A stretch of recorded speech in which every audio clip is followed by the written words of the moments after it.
শুভেচ্ছা বন্ধুরা, আমাকে কি দেখা যাচ্ছে?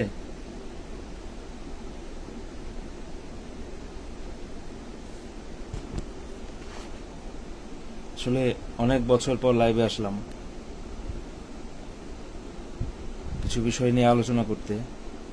তার মধ্যে একটি হচ্ছে কুশলবরণ চক্রবর্তী বা কুশলদার উপর যে হেনস্থার অভিযোগ, সেই বিষয়টি আসলে এটা দুপুরেই নিউজটা পেয়েছি আমার হলের বন্ধু ডাল্টনের পোস্ট থেকে। তো এরপরে দেখলাম যে বিষয়টা প্রথম আলোতে নিউজ করছে।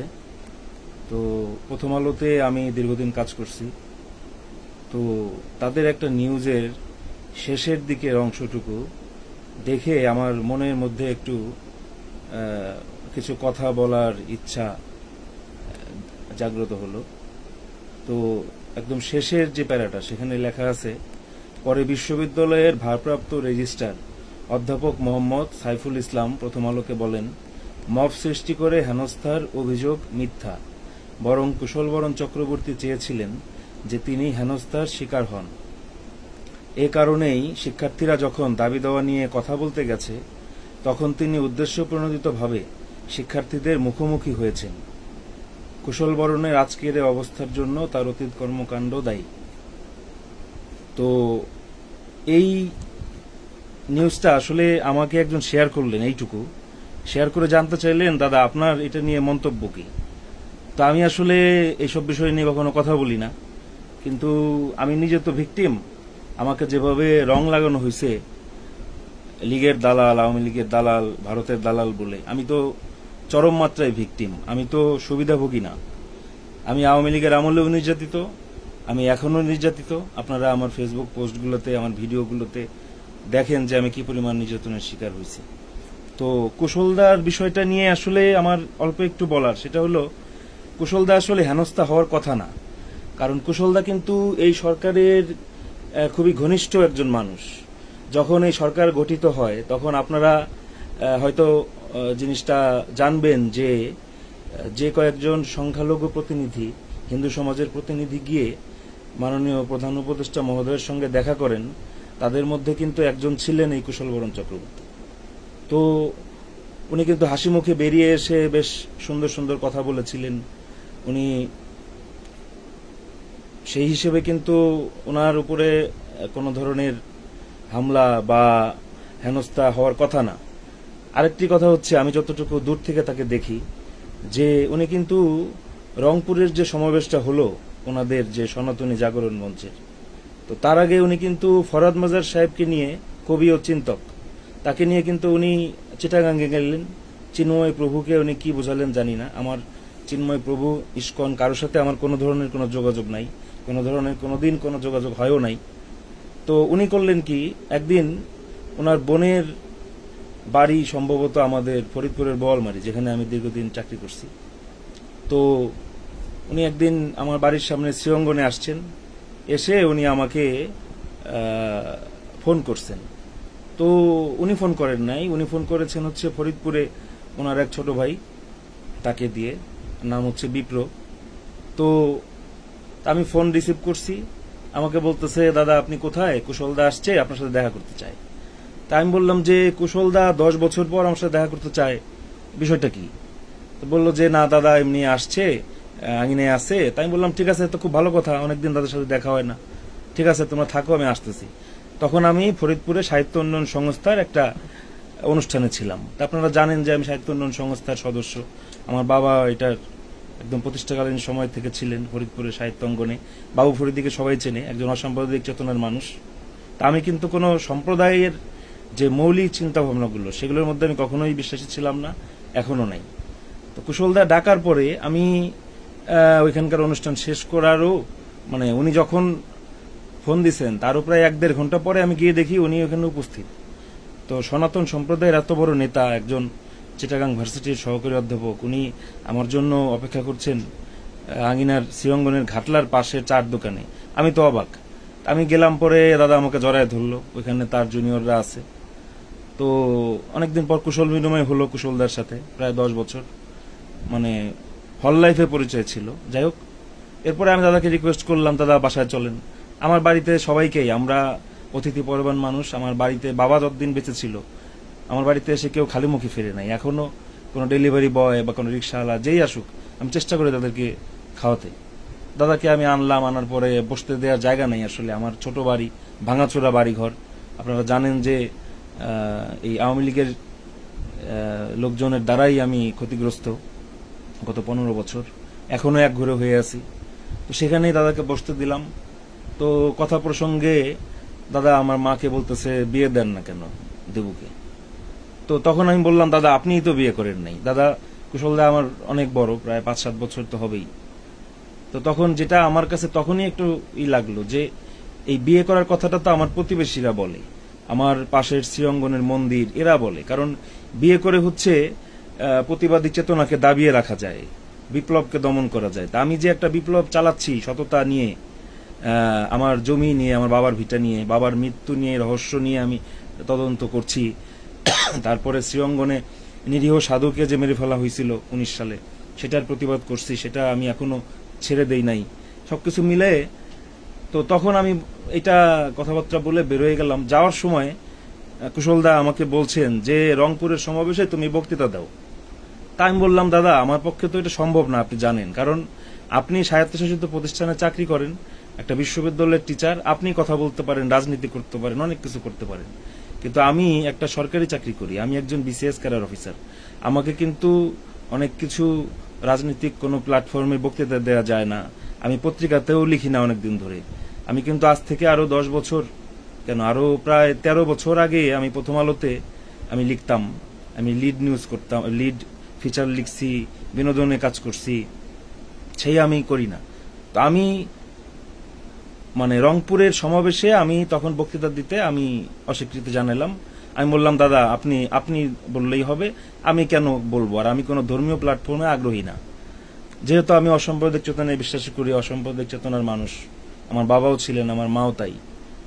তবে আমার মা একটু বেশি ধর্মভীরু, আমি অতটা, আমি আসলে মানব ধর্মে বিশ্বাসী, মানুষের উপকার করতে পছন্দ করি, আর নিজে সৎ থাকতে পছন্দ করি, কারো ক্ষতি করতে পছন্দ করি না, আমার কাছে এটাই ধর্ম। তো এরপরে আমি ওনাকে এগিয়ে দিয়ে যাচ্ছি, তখন উনি আমাকে বললেন কি, দেবো চলো একটু ইস্কনে যাই। আমি বললাম যে দাদা ইস্কনে তো আমি কখনো যাই না। বলে চলো, আমি তো চিনি না, আমার একটু নিয়ে চলো। তো আমি তাকে নিয়ে গেছি, আমার বাড়ি থেকে বেশিক্ষণ না, হেঁটে যেতে 15 মিনিটের মতো লাগে। তো নিয়ে যাওয়ার পরে ওইখানকার মহারাজরা আমার কেউ, ওইখানকার সাধুরা আমাকে কেউ চেনে না। তা আমি গেছি, পরে আমি মন্দিরের সামনে থেকেই চলে আসতে চাচ্ছি যে দাদা আমি এখান থেকেই প্রণাম করছি শ্রীকৃষ্ণকে, আমি চলে যাই, বাসায় মা একা আছে। উনি বললেন যে না, আসো, ভিতরে আসো। পরে আমি ভিতরে অফিসে আমি বসলাম, তো এখানে সিসি ক্যামেরা প্লাস ভিতরে আমি কোনো কথা বলতেছি না, আমি ওনাদের পাশে বসে আছি। তো দেখি যে ওনার সাথেরই একটা ছেলে, দেখি যে মোবাইলে একটু গোপনে ভিডিও করতেছে বলে আমার কাছে মনে হলো। আমি তখন ওকে নিষেধ করলাম যে তুমি ভিডিও করতেছো কেন? আমি এমনিতেই মানে আমার নামের কারণে, দেবদুলাল নামের মধ্যে দেয়া, এটার জন্য অনেকে আমাকে অনেক কিছু মনে করে, তারপরে আমি নিজেও সমস্যায় থাকি। আমি এই প্রথম আসলাম ফরিদপুর ইস্কনে, তুমি ভিডিও করতেছো কেন, তুমি এগুলো রেকর্ড করো না। তখন কুশলদা আমার বলে কি যে রেকর্ড করলে সমস্যা কি, এখানে আমরা তো কোনো অন্যায় কথা বলতেছি না। তখন হচ্ছে সনাতন জাগরণী মঞ্চের যে উত্তাল সময়। আমি তখন বললাম যে দেখেন দাদা, এই কাজটা ঠিক হয় নাই, আপনারা চিটাগাঙে এই যে মঞ্চের যে মানে বাংলাদেশের পতাকার উপরে আরেকটা পতাকা আপনারা না করে থাকলেও অন্য কেউ করে থাকলে সেটা সতর্ক থাকা উচিত ছিল। আমাদের হিন্দু সম্প্রদায়কে সতর্ক থাকতে হবে, কারণ এমনিতেই অনেক মানে ষড়যন্ত্র হতে পারে। এই কথাটাই বলে আমি চলে আসছি। তো আমার কাছে মনে হয় নাই যে এটা নিয়ে কোনো বড় কিছু হয়েছে বা এটা কোথাও গেছে। ওমা, এরপরে আমি রংপুরে, আমি তো সমাবেশ করা দূরের কথা, রংপুরের পাশে লালমনিরহাট জেলায় আমি চাকরি করি, আমি সেখানেই থাকি, কলেজের ভিতরেই থাকি, কোনো ধরনের কোনো রাজনৈতিক সমাবেশ, ধর্মীয় সমাবেশ কোনো কিছুর মধ্যে আমি নাই। কিন্তু এরপরে যখন লালমনিরহাটে আমার উপর হামলা হইলো, তখন আমার কাছে একটু সন্দেহ লাগলো যে তাইলে কি ওই ভিডিওগুলো কি আমার বলমারিতে থাক। ও, উনি আরেকটা কথা বলছিলেন যে কি ব্যাপার, তুমি এত বড় মানুষ হয়ে গেছো, পিনাকি ভট্টাচার্য তোমার নিয়ে ভিডিও করে, বলমারি থেকে আমার বদলি হলো কিভাবে? পিনাকি তো, তা আমি তখন বললাম যে দাদা এরকম একটা ভুয়া ভিডিও করছে, আমার নাকি বিভিন্ন মানে আমার নাকি অনেক টাকা পয়সা, ভারতে নাকি অনেক সম্পদ, এই সেই। তা আমার তো 1 টাকার সম্পত্তিও নাই, আমি তো প্রমাণ দিতে পারবো না। আমি প্রমাণ চাইছি, দিতে পারেনি। তারপরে আমি তাকে বললাম যে আমার তো বাংলাদেশে এই ভাঙাচোরা ঘর, আমার তো বেতনের বাইরে কোনো ইনকাম নাই, ব্যাচও পড়াই না, তা আমি খুব কষ্ট করে চলি এই অবস্থায়। তা উনি বিষয়টা আমার কাছে মনে হইলো, যদিও আমার শ্রদ্ধেয় দাদা, উনি বিষয়টা মনে হলো যে ওনার চেয়ে বড় ধর্মীয় নেতা হয়ে যাচ্ছি কিনা আমি পিনাকির ভিডিওর কারণে, এটা নিয়ে তার মধ্যে একটা দুশ্চিন্তা দেখতে পেয়েছিলাম মনে হয় আমি। তারপর আমি বললাম যে দাদা, আপনার এখানে চিন্তা করার কোনো কারণ নাই, কারণ আমি হেসে দিয়েই বললাম, কারণ আমার পক্ষে তো রাজনীতি করা সম্ভব না। রাজনীতি করলে তো আমি সিভিল সার্ভিসে আসতাম না। আর সিভিল সার্ভিসে আমরা হইলাম সরকারের কর্মচারী, আমরা রাষ্ট্রের সেবক, জনগণের সেবক। আমরা তো অবসরে যাওয়ার পরে হয়তো রাজনীতি করার সুযোগ থাকতে পারে, কিন্তু আগে তো কোনো সুযোগ নেই, আমি এটা করিও না। তো আপনি আপনার মতো চালায় যান, আপনি আমার বাসায় আসছেন, আপনি আমার গেস্ট, আপনার সাথে হল লাইফের পরিচয় ছিল, সেই ভালো সম্পর্কটাই থাক। এরপরে ওনাকে বিদায় দিয়ে আসলাম। পরে এরপরে মানে এখন আজকে যেটা দেখলাম যে হেনস্থার অভিযোগ, এটা আসলে আমি জানি না যে উনি হেনস্থা হলে তো আরো আগে হওয়ার কথা ছিল, গত 1 বছরে হেনস্থা হলেন না, আজকে হেনস্থা হলেন। কেন হলেন, কিভাবে হলেন? নাকি আমাকে, মানে আমি তো না চাইতেও একটা বড় ফিগার হয়ে গেছি বাংলাদেশে, ভারতে বিভিন্ন মিডিয়ায়, বিদেশের বিভিন্ন মিডিয়াতে আমার বিষয়টা নিয়ে নিউজ হয়েছে। এখন আমার যে প্রতিপক্ষ শত্রু, যারা আমাকে রংপুরের সমাবেশে বক্তৃতা দিতে বলে আমাকে চাকরিচ্যুত করার একটা চেষ্টা করছিল, দীর্ঘদিন ধরেই তারা এই চেষ্টাগুলো করছে। মানে মৌলবাদীদের বা একটা যারা একটু কট্টরপন্থী, তাদেরকে আমার পেছনে বিভিন্নভাবে তারা লেলিয়ে দিচ্ছে ইদানিং। আওয়ামী লীগের আমলে বলছে আমরা নাকি বিএনপি করি, আর এখন বলে আমি নাকি আওয়ামী লীগ। তো ফরিদপুরে আমি একটা হিন্দু পল্লীতে থাকি, আমি যদি আওয়ামী লীগের সাপোর্টার বা আওয়ামী লীগ হইতাম, তাহলে তো আমি এখানে রাজা থাকতাম। আর যদি পার্শ্ববর্তী রাষ্ট্রের যদি দালাল হইতাম, তাহলে তো আমি এখানে আমার মন্দির থেকে শুরু করে সব জায়গায় আমার কথাই চলতো। মন্দিরের কমিটিও আমি থাকতাম, বাড়ির সামনে পূজা কমিটিতে আমি থাকতাম, হ্যাঁ, এবং আমার কথায় এরা উঠতে বসতো। এরা তো আমার এত অত্যাচার করতো না। আমার প্রোফাইলে ফরিদপুরে শ্রীঅঙ্গন দক্ষিণ পল্লীতে নরকবাস নামে একটা অ্যালবাম আছে ছবির, সেখানে দেখেন যে কত মানে অভিযোগ, আমার ভিডিও প্রমাণ সহ। এখানে মৎস্যজীবী লীগের আহ্বায়ক থাকে, এখানে হিন্দু বৌদ্ধ খ্রিস্টান ঐক্য পরিষদের সদস্য থাকে, আমার প্রতিবেশী একদম বাড়ির পাশেই, আশপাশে সব নেতারা। তো আমি আসলে ভিকটিম, কিন্তু আমাকে এমন ভাবে ফ্রেম করা হয়েছে যে এখন আমি 9 মাস ধরে বেতন ভাতা পাচ্ছি না, এবং হয়তো চাকরিটাও চলে যাবে। এত কষ্ট করে চাকরিটা পাইছি আমি, কিন্তু কোনো ধরনের কোনো কোটা ছাড়া, কোনো ধরনের কোনো সুপারিশ ছাড়া চাকরি পাইছি। আমি যখন চাকরি পাই তখন আমি প্রথম আলোতে লেখালেখি সাংবাদিকতা করতাম, তো ওর মধ্যেই হয়ে গেছে। ওইখানে আমার অফার ছিল চাকরির, আমি সেটা না করে যখন এটা হয়ে গেল, তারাই আমাকে বোঝাইলো যে এটা তো একটা নিশ্চিত জীবন, প্লাস এখানে থেকেও লেখালেখি করা যাবে। আমি তখন চলে আসলাম, প্লাস বাড়িতে আমার মা একা, আর পোস্টিংও দিছে ভালো, ফরিদপুরে বাড়ির পাশে আমার শারদা সুন্দরী মহিলা কলেজে। তো সেখানে এসে আমি যখন ছিলাম, আপনারা খোঁজ নিয়ে দেখতে পারেন, আমি যে 1 বছরের মতো ছিলাম, আমি যখন পরীক্ষা হলে ডিউটি দিছি, আমার রুমে কোনো নকল আমি করতে দেইনি। আমি গোপালগঞ্জের ছেলে থেকে শুরু করে হিন্দু অনেককেই আমি এক্সপেল করছি। লালমনিরহাটে গিয়েও কিন্তু আমি ছাত্রলীগের একটা ছেলেকে এক্সপেল করছি, মিছিলও হয়েছে আমার বিরুদ্ধে, আমাকে মারতেও আসছিল। তো সেখানে আমি কিন্তু আমি যদি দালাল হব, তাহলে তো আমি এই নিরপেক্ষ আচরণটা করতাম না, আমি তো তাদেরকে নকল করতে দিতাম আরো। এবং এক্সপেল করার সময় ওইখানে একটা ছেলে, সে হচ্ছে ওই যে মাথায় এক স্টারেলার টুপি, যে টুপিটা ওই উত্তরাঞ্চলে ইদানিং বেশি। আমি জিজ্ঞেস করলাম, বললো যে বিপ্লবী চেতনার টুপি। আমি জানি না এটা কোন বিপ্লবী টুপি, এক স্টারেলা অ্যাশ কালারের টুপি, কালো থাকে, অ্যাশ থাকে। ছেলেটা আমারে বলল কি, স্যার আপনি আমার এই প্রশ্নে আপনার একটা অটোগ্রাফ দেন। আমি বললাম যে অটোগ্রাফ কেন দেব? বলে যে স্যার আজ পর্যন্ত কোনোদিন দেখি নাই যে এখানে ছাত্রলীগের কোনো ছেলে রেখেও এক্সপেল করছে। তা আমি বললাম যে দেখো, আমি তো এটা অনেকদিন ধরেই করি, ছাত্রলীগ, ছাত্র শিবির, ছাত্র দল কাউরে দেখি না, যে অন্যায় করে আমি তাকেই শাস্তি দেই, অথবা আমি স্যারদেরকে রিকোয়েস্ট করি যে স্যাররা আমাকে দায়িত্ব দিয়েন না। তো আমি এরপরে কিন্তু দীর্ঘদিন আমি ছিলাম। আর 5 তারিখে যখন ওইখানে হামলা হলো, বঙ্গবন্ধুর মুরালের অংশটুকু মুছে ফেললো, তখন কিন্তু আমি আমার মায়ের সাথে ছিলাম ছুটি নিয়ে, কারণ আমার মা বাড়িতে একা। আমি কিন্তু এগুলোতে বাধা দিতে যাইনি। তো আসলে অন্য প্রসঙ্গে চলে গেলাম। আমার কাছে মনে হয় না যে কুশলদা হেনস্থার শিকার হয়েছেন। আমাকে তো ডিম মারছে, ওনাকে তো ডিমও মারেনি। আর উনি ভিসি স্যারের রুমে গেছেন, দেখলাম যে ভিসি স্যারের ওইখানে একটা ভিডিও দেখলাম যে ছাত্ররা চিল্লাপাল্লা করতেছে। আমি মনে করি কি, শিক্ষকদের প্রতি ছাত্রদের একটা সম্মান থাকা উচিত। শিক্ষক যদি খারাপও হন, তাকে সম্মানের সাথে তার সাথে আচরণ করা উচিত। এবং আইনি প্রক্রিয়ায় যদি তার কোনো দোষ পাওয়া যায়, এখন তো খুব উন্নত প্রযুক্তির যুগ। এখন আমি যেটা শুনছি যে কে কার সাথে যোগাযোগ করে সবই নাকি বের করে ফেলা যায় প্রযুক্তির মাধ্যমে। তো প্রযুক্তির মাধ্যমে যোগাযোগ করে দেখা যাক কেউ দোষী কিনা, তারপরে তাকে কেউ দেশ বিরোধী চক্রান্ত করছে কিনা, এগুলা সরকার বিরোধী চক্রান্ত করছে কিনা, এটা করুক।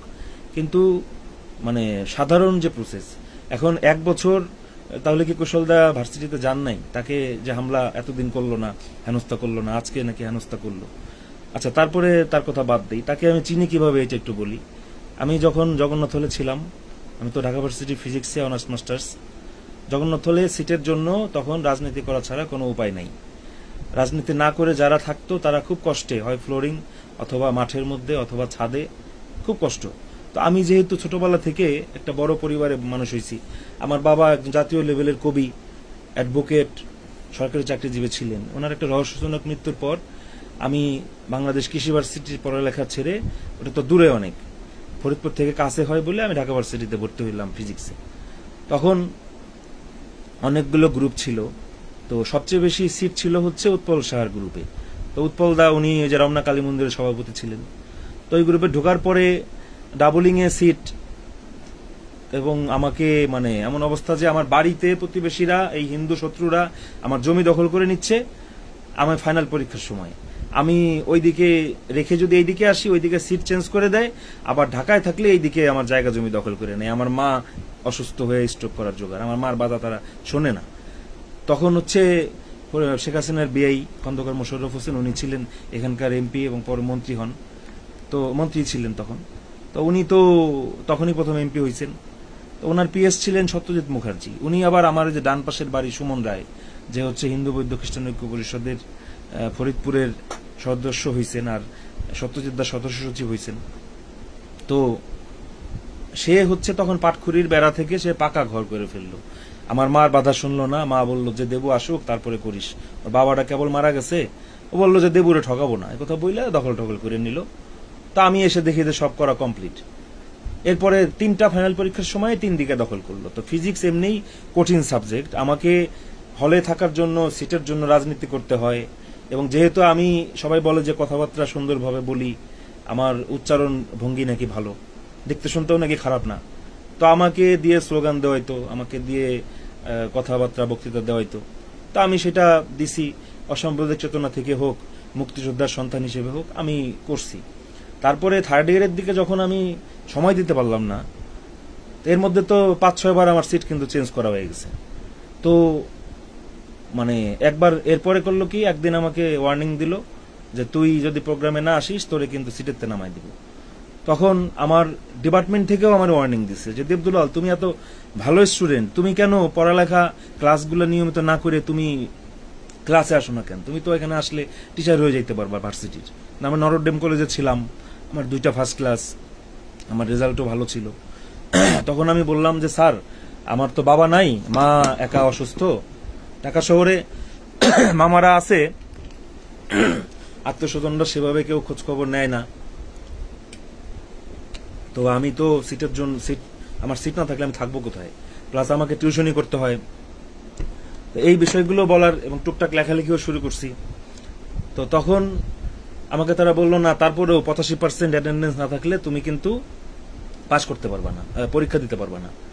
তখন আমি একদিন প্রোগ্রাম বাদ দিয়ে আমি ক্লাস করছি। তখন আমাকে সিটের থেকে নামায় দেয়। এখানে ছিলেন তখন আমাদের গ্রুপটা চালাইতেন হচ্ছে সুমন আর সোহাগ। সুমন হচ্ছে এখন মাধ্যমিক উচ্চশিক্ষা অধিদপ্তরে গবেষণা কর্মকর্তা, সে কিন্তু ছাত্রলীগ হয়েও এখনো এখানে বহাল তবিয়তে আছে 1 বছর পরেও। আর সোহাগ হচ্ছে সে পুলিশের এসআই, দুজনই মাদারীপুরের। তো এরা আসলে চিন্তা করছিল হয়তো যে তারা কিন্তু আমার চেয়ে সিনিয়র, কিন্তু আমার জনপ্রিয়তা বা আমার যে বিভিন্ন ক্রাইটেরিয়া, কথা বলার ভঙ্গি বা মেধা, ফিজিক্সের মতো সাবজেক্টে পড়েও আমি সমান তালে সবকিছু করতাম, লেখালেখি, সাংবাদিকতা, তারপরে টিউশনি, তারপরে এই যে যেটা বললাম। তো তখন তারা হয়তো আমাকে প্রতিদ্বন্দ্বী মনে করছে কিনা জানি না, নাকি আমার এলাকার শত্রু এই যে হিন্দু আওয়ামী লীগার এদের ইন্ধন ছিল কিনা বা সত্যজিৎদার ইন্ধন ছিল কিনা সেটা আমি জানি না। তো তারা আমাকে করলো কি, সিটের থেকে নামায় দিল এবং শৈর বাচ্চা কুত্তার বাচ্চা বলে গালি দিল ওই টেনিস কোর্টে জগন্নাথ হলের। তো আমি তখন তাদের পায়েও ধরলাম না, হাতেও ধরলাম না, আমি কোনো রিকোয়েস্টও করলাম না। আমি করলাম কি, ওই জিনিসপত্র সব এখানে রেখে আমি শহীদুল্লাহ হলে আমার বন্ধু বান্ধবের কাছে চলে গেলাম।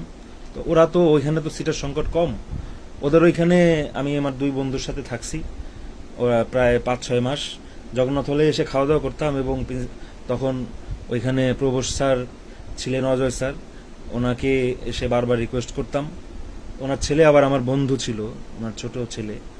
তো তারপরেও আমি লিগ্যাল স্টুডেন্ট হয়ে আমি সিট পাচ্ছি না। তখন আমি স্যারকে বললাম যে স্যার, আপনি যদি আমাকে সিট দিতে না পারেন তাহলে স্যার আমি তো এত দূরে থাকা আমার পক্ষে সম্ভব না। আমার থার্ড ইয়ার ফাইনাল সামনে, মানে সবচেয়ে কঠিন যেটা, সেকেন্ড ইয়ার পর্যন্ত মোটামুটি আগের পড়ার কিন্তু একটা ধারা থাকে, থার্ড ইয়ারে যে সম্পূর্ণ নতুন এবং অনেক কঠিন কঠিন সাবজেক্ট ফিজিক্সের, পুরা ইংলিশ কারিকুলাম।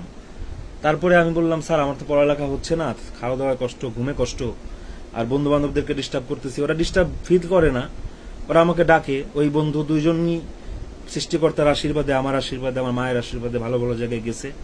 একজন সোনালী ব্যাংকে আছে, সিনিয়র অফিসার, ঢাকায় থাকে, আর একজন অ্যাডমিন ক্যারিয়ার হয়েছে আমার 2 ব্যাচ পরে। তো যাই হোক, এরপরে আমি স্যারকে বললাম যে, প্রভোস্ট স্যারকে বললাম যে স্যার, আপনারা যদি সিট দিতে না পারেন তাহলে স্যার আমি আপনার তো এত বড় বাংলো লাগে না, আমি স্যার আপনার বাংলোর এক পাশে থাকা শুরু করে দিই, বেডিং বুডিং এ নেই। আমি লিগ্যাল স্টুডেন্ট, আমি সিট পাচ্ছি না, আর এখানে সব বাইরের লোকজন থাকতেছে, রুম ভাড়া দিচ্ছে, তারপরে টর্চার করতেছে, গেস্ট রুমের যে কালচারগুলো, এগুলোর বিরোধিতা আমি করতাম। তো তখন মানে আপনারা যারা লিগের দালাল বলে আমাকে সাব্যস্ত করছেন, তাদের এই বিষয়গুলো জানা উচিত, তারা এই বিষয়গুলো খোঁজ নিয়েন। তো এরপরে স্যার আমাকে বললো কি, আরে নিপুণ, তুমি মাথা খারাপ করো না, তুমি দাঁড়াও, আমি ব্যবস্থা করতেছি। তখন উনি উৎপল শাহকে বলে উনি যেভাবেই হোক ম্যানেজ করে আমাকে একটা সিট দিলেন। আমি 248 নম্বর রুমে উঠলাম জগন্নাথ হলের সাউথে। আমি গিয়ে দেখি যে ওইখানে 2টা বেড এক রুমে, একজন মাত্র মানুষ থাকেন, তাও আবার তার ছাত্রত্ব নাই, আমি তার নাম বলতে চাই না, ছাত্রত্ব অনেক আগেই শেষ, উনি পড়ালেখা শেষও করেননি।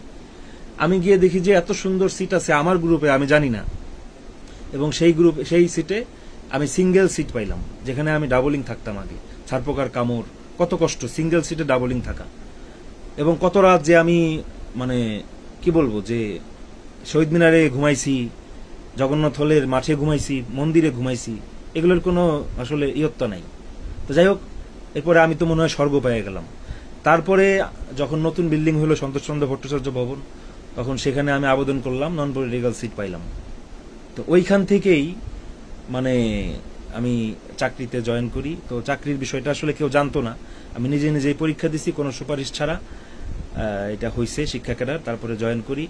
তো সবারই হলে কিন্তু কিছু জিনিসপত্র থাকে, কারোর একটা ট্রাঙ্ক থাকে, আস্তে আস্তে সবাই সরায়। আর জরুরি প্রয়োজনে কখনো ঢাকায় গেলে মানুষ সাধারণত ওইসব রুমে যে 2-1 রাত থাকে। তা আমার একটা ট্রাঙ্ক ছিল এবং বাবার একটা অপ্রকাশিত পাণ্ডুলিপি ছিল, আর জামা কাপড় কিছু ছিল, সেইগুলো আমার না জানাই ওই ছাত্রলীগের ছেলে পেলে কিন্তু ফেলে দিছিল। আমি কিন্তু সেই ট্রাঙ্ক, আমার বাবার অপ্রকাশিত পাণ্ডুলিপি একটা উপন্যাসের, আমি কিন্তু পাই নাই। এবং তখন ওই ব্লকটা নিয়ন্ত্রণ করত কে, যে তখন ঢাকা বিশ্ববিদ্যালয় ছাত্রলীগের সভাপতি ছিল, সঞ্জিত দাস। উনি কিন্তু পরে প্রধানমন্ত্রী শেখ হাসিনার অ্যাসাইনমেন্ট অফিসার হয়েছিলেন, এবং সে কিন্তু নিরামিষাসী, ইস্কনের ভক্ত। তো তার লোকজন ফেলে দিল, এবং তারই অনুসারী লেদার ইঞ্জিনিয়ারিং এর অর্ণব ডাকসু নেতা হয়েছিল হলের, সে কিন্তু আমার উপরে শারীরিকভাবে হামলাও করছিল।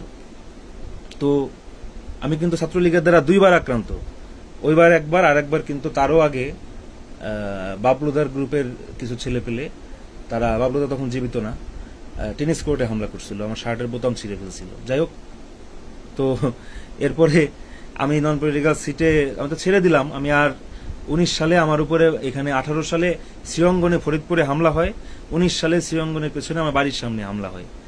তো দুইটাই কিন্তু আমি মামলা দিছিলাম। তখন শেখ হাসিনার বিআই মশাইয়ের কথার বাইরে ফরিদপুরে কোনো একটা গাছের পাতাও নড়ত না। সেখানে আমি প্রথম তার বিরুদ্ধে তারই বিআইয়ের কাছে আমি লিখিত অভিযোগ দিই।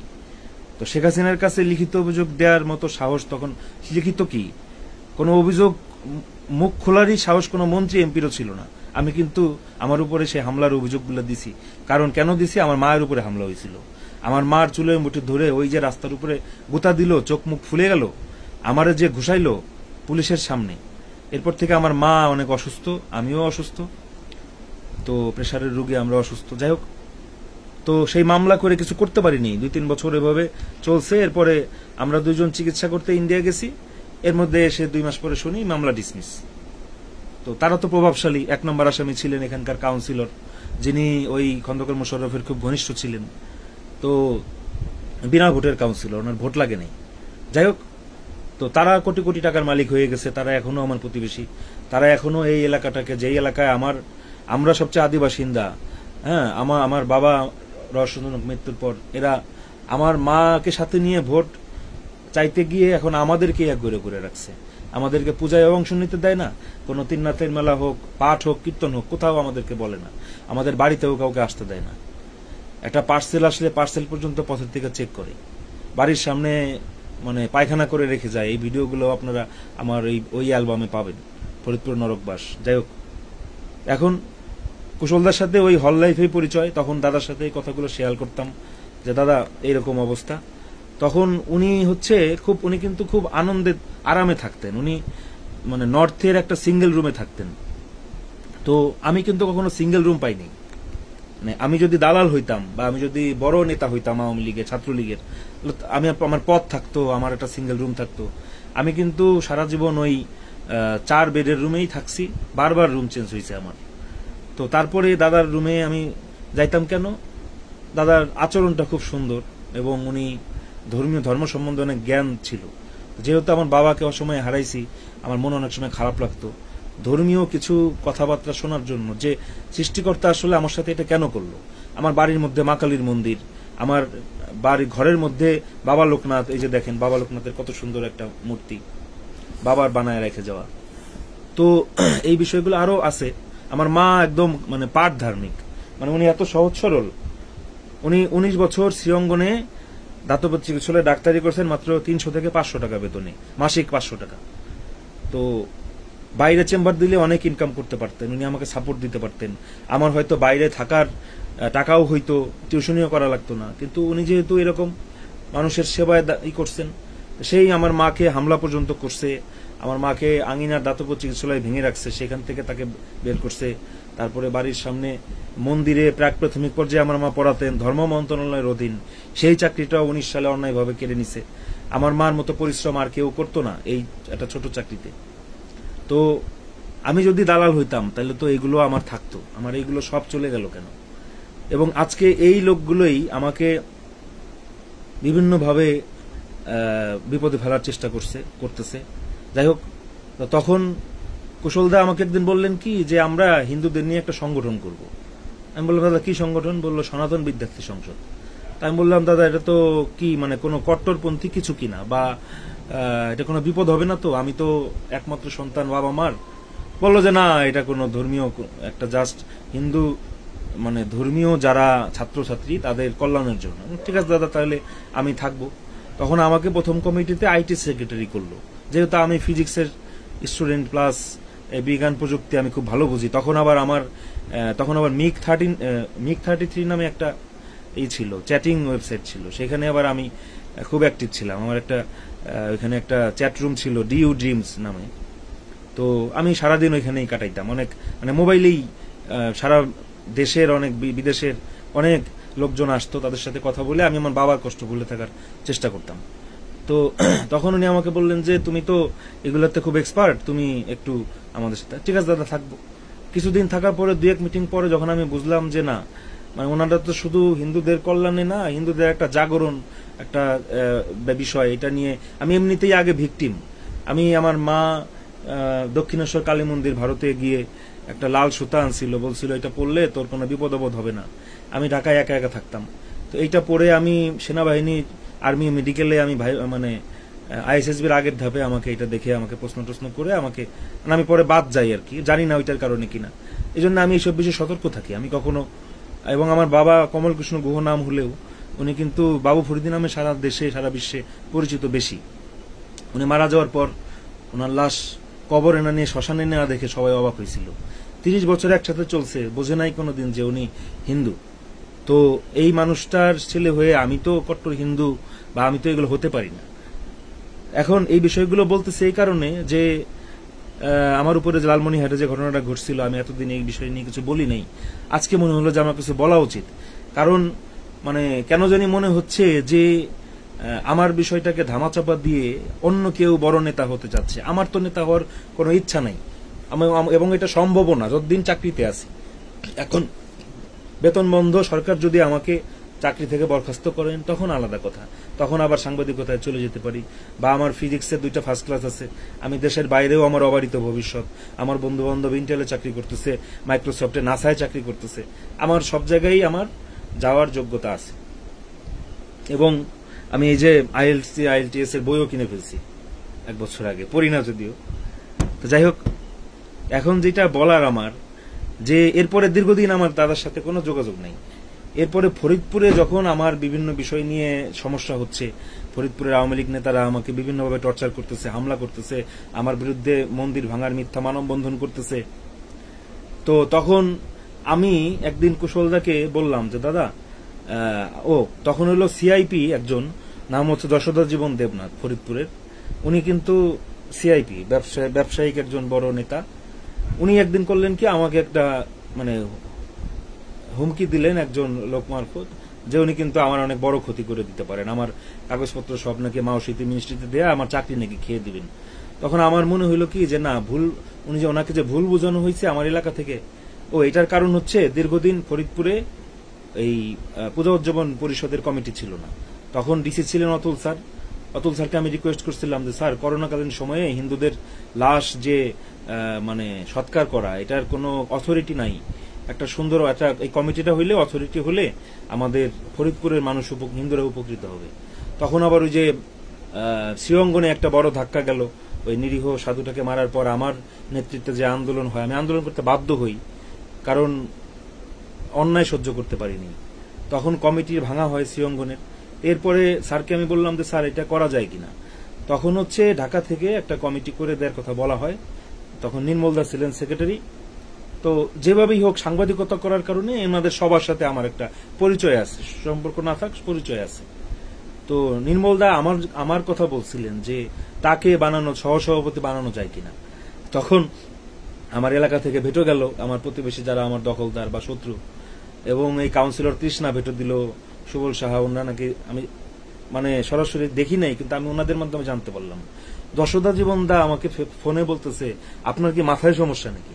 আমি বললাম কেন দাদা, এই কথা কেন? আপনার এলাকার লোকজন বলে আপনার মাথায় সমস্যা, আপনি পাগল, আপনি ধর্মবিদ্বেষী, আপনি মুসলমানদের সাথে আপনার ওঠা বসা বেশি। তাই আমি বললাম যে মুসলিমদের সাথে ওঠা বসা বেশি, এটা তো হবেই, বাংলাদেশ মুসলিম সংখ্যাগরিষ্ঠ, আর আমি সাংবাদিকতা করছি, আমি দেশের সর্বোচ্চ বিদ্যাপীঠগুলোতে পড়ছি, ঢাকা ভার্সিটিতে পড়ছি, নরডেম কলেজে পড়ছি, জেলা স্কুলে পড়ছি, আমার তো থাকবেই। মুসলিমদের সাথে ওঠা বসা করবো না, কার সাথে ওঠা বসা করবো? যাই হোক, এরপরে উনি করলো কি, আমারে বাদ দিয়ে করলো কি, তখন হইলো রাজেন্দ্র কলেজের অসীম স্যার, উনারে বানাইলো সহসভাপতি। তো উনি কিন্তু রাজেন্দ্র কলেজের প্রিন্সিপাল ছিলেন, এবং ওনার ওয়াইফও প্রিন্সিপাল হয়েছিলেন, রমা সাহা। তো ওনরা করলেন কি, ওনরা কিন্তু আমাকে ফরিদপুর থেকে বদলি করছিলেন ওই মন্ত্রী মহোদয়কে বলে, ডিও লেটার দিয়ে।